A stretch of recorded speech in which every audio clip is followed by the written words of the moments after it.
saudara mungkin seorang hakim, jaksa, seorang profesional, seorang artis, seorang olahragawan, saudara seorang pelajar, saudara seorang ibu rumah tangga, siapapun saudara, tugas kita menjadi saksi Tuhan. Kenapa? Karena status kita adalah hamba Tuhan. Mungkin panggilan kita bukan pendeta, mungkin panggilan kita bekerja, karyawan, swasta, atau mungkin pengusaha, pedagang, ya kan? Itu panggilan setiap orang berbeda. Tetapi yang pasti yang harus kita tahu, status kita adalah hamba Tuhan. Kita harus jadi terang, kita harus jadi pelita, kita harus jadi garam. Karena kita harus belajar beberapa hal tentang hamba Tuhan. Yang pertama, kita menjadi hamba Tuhan ini karena anugerah, bukan karena kita baik, bukan karena kelebihan kita, bukan karena sesuatu yang luar biasa yang ada pada kita, tetapi semata-mata hanya karena anugerah Allah, di mana Dia menyerahkan Kristus di atas kayu salib supaya kita diampuni, dan karena kita diampuni, kita layak menjadi hamba Tuhan.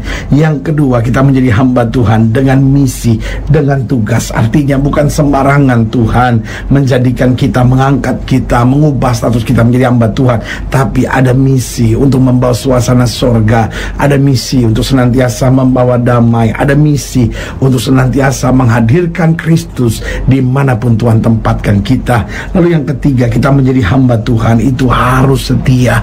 Karena saudaraku yang kasih dalam Tuhan, Tuhan yang mengangkat kita adalah setia. Karena itu selalu saya bilang, kalau kita nggak setia sama Tuhan, kita nggak tahu diri. Tuhan udah terlalu baik buat kita sampai kita diberikan status yang luar biasa, hamba Tuhan. Kalau kita masih nggak setia, itu artinya kita nggak tahu diri, nggak tahu betapa luar biasanya Tuhan. Kita masih main-main sama Tuhan. Dan yang keempat, kita menjadi hamba Tuhan itu harus selalu bersyukur. Karena saudara, siapa sih kita sampai Tuhan mau menjadikan kita hambanya, mau menjadikan kita kawan sekerjanya, menyadari bahwa Tuhan terlalu baik. Berarti kita bersyukur. Kadangkala masalah kita belum selesai, kadangkala doa kita belum dijawab, tapi kita tetap harus bersyukur karena Dia sudah menyediakan yang terbaik buat kita sebagai anak-anaknya. Haleluya. Selamat datang dalam program kita hari ini, Harinya Tuhan, sebuah program rohani yang kembali mengingatkan kepada kita betapa pentingnya kita menjadikan firman Tuhan sebagai dasar keseharian hidup kita. Karena selama kita menjadikan firman Tuhan sebagai dasar keseharian hidup kita, langkah-langkah ke depan kita penuh dengan kepastian, kemenangan, berkat, mujizat, dan perkara-perkara besar. Haleluya. Dan dalam program ini kita sedang memang membahas tentang hamba Tuhan. Jadi ingat, setiap kita lah hamba Tuhan.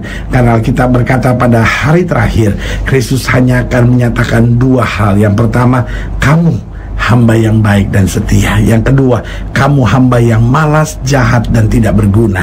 Artinya apa? Setiap kita adalah hamba Tuhan. Tidak peduli tahu apakah dia pendeta, tidak peduli tahu apakah dia guru agama, tidak peduli tahu apakah dia jemaat biasa. Setiap kita statusnya adalah hamba Tuhan. Hanya persoalannya panggilan masing-masing kita berbeda, tapi tetap kita harus setia. Nah, itu yang kita belajar hari ini dalam pembahasan kita tentang hamba Tuhan. Kita mau sama-sama belajar dari Yesaya pasal 42, Yesaya pasal 42 ayat 1 sampai yang keempat. Demikian firman Tuhan. Yesaya 42 ayat 1 sampai 4. Demikian firman Tuhan. Hamba Tuhan, lihat, itu hambaku yang kupegang, orang pilihanku yang kepadanya aku berkenan. Aku telah menaruh rohku ke atasnya, supaya menyatakan hukum kepada bangsa-bangsa. Ia tidak akan berteriak atau menyalingkan suaranya, atau memperdengarkan suaranya di jalan. Buluh yang patah terkulai tidak akan diputuskannya, dan sumbu yang pudar nyalanya tidak akan dipadamkannya. Tetapi dengan setia ia akan menyatakan hukum. Ia sendiri tidak akan menjadi pudar, dan tidak akan patah terkulai, sampai ia menegakkan hukum di bumi. Segala pulau mengharapkan pengajarannya. Nah, saudaraku yang kekasih dalam Tuhan, kita mengerti inilah sebuah nubuatan tentang Kristus, tapi ini juga bicara tentang umat Allah. Bagaimana kehadiran umat Allah memberikan semangat baru, memberikan kekuatan, bahkan segala pulau mengharapkan pengajarannya. Berarti ayat-ayat bacaan ini sedang mau mengupas tentang ciri seorang hamba Tuhan. Karena setelah bahwa status kita jelas, bahwa kita adalah hamba Tuhan. Berarti kita harus punya ciri yang berbeda dengan dunia ini. Yang pertama dijelaskan, lihat, itu hambaku yang kupegang, orang pilihanku yang kepadanya aku berkenan. Aku telah menaruh rohku ke atasnya. Berarti seorang hamba Tuhan adalah seorang yang menyadari bahwa dia dipenuhi oleh Roh Kudus. Saudaraku yang kasih dalam Tuhan, waktu kita bertobat, maka apa yang terjadi? Alkitab berkata tidak ada seorang pun dapat mengaku Yesus Tuhan kecuali oleh Roh Kudus. Jadi waktu kita bertobat, Roh Kudus memenuhi hidup kita. Nah, sekarang persoalannya, maukah kita membiarkan Roh Kudus mengambil alih hidup kita?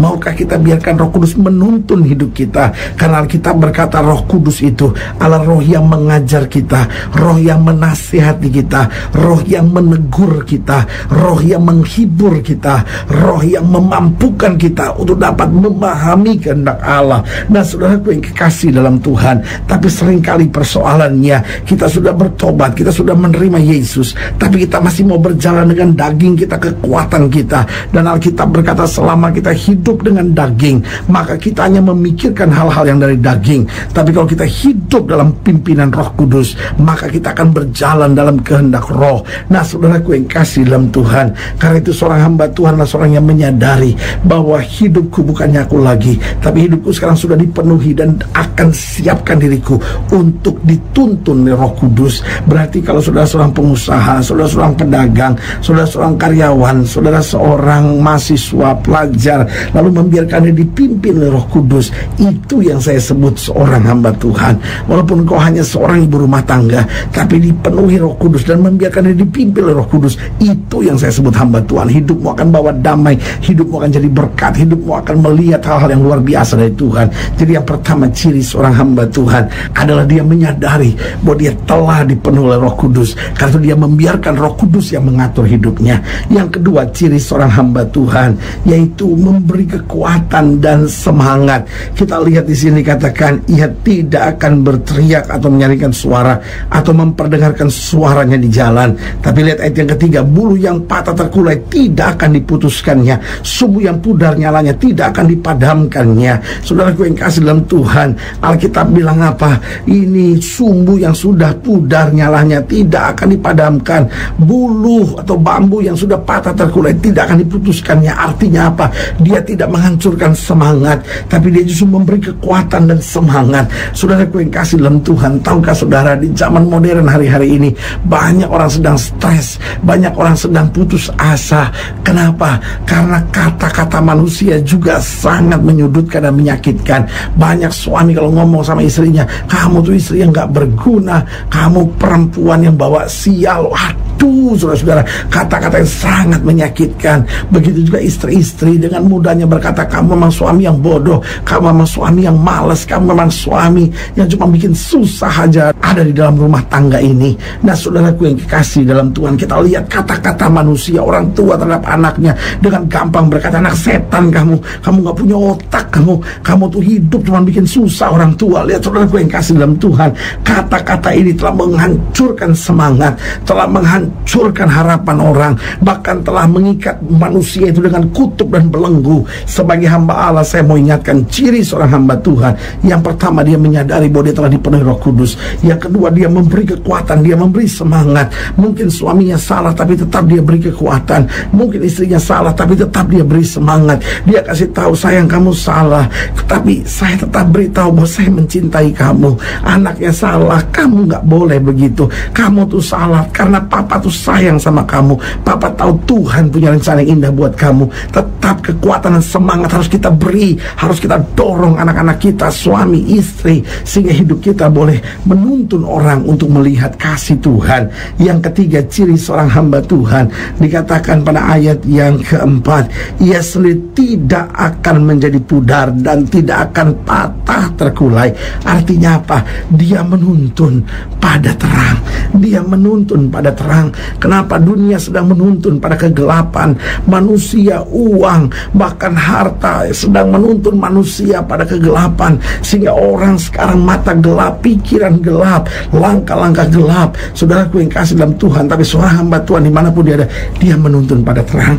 Dan yang keempat, yang terakhir, ciri seorang hamba Tuhan yang pertama, dia menyadari bahwa dia telah dipenuhi Roh Kudus. Karena itu dia membiarkan Roh Kudus ngatur hidupnya. Yang kedua, dia beri kekuatan dan semangat dimanapun Tuhan tempatkan dia. Yang ketiga, dia menuntun pada terang. Dan yang keempat, dia memberi pengajaran yang membawa pada mujizat. Makanya bagian terakhir berkata, segala pulau mengharapkan pengajarannya. Kenapa? Pengajarannya membawa pada mujizat. Karena orang-orang yang menyadari bahwa dirinya adalah seorang hamba Tuhan, dimanapun dia ada, dia bersaksi tentang Tuhan, dia bicara tentang kasih Tuhan. Dan hal-hal sederhana ini yang akan menuntun orang mengalami mujizat dan kuasa dari Tuhan. Saudaraku yang kasih dalam Tuhan, tidak kebetulan kita mendengarkan program ini. Sebagai hamba Allah, saya ingin menyapa saudara dengan kasih Kristus, bahwa Tuhan telah menjadikan engkau hamba Tuhan.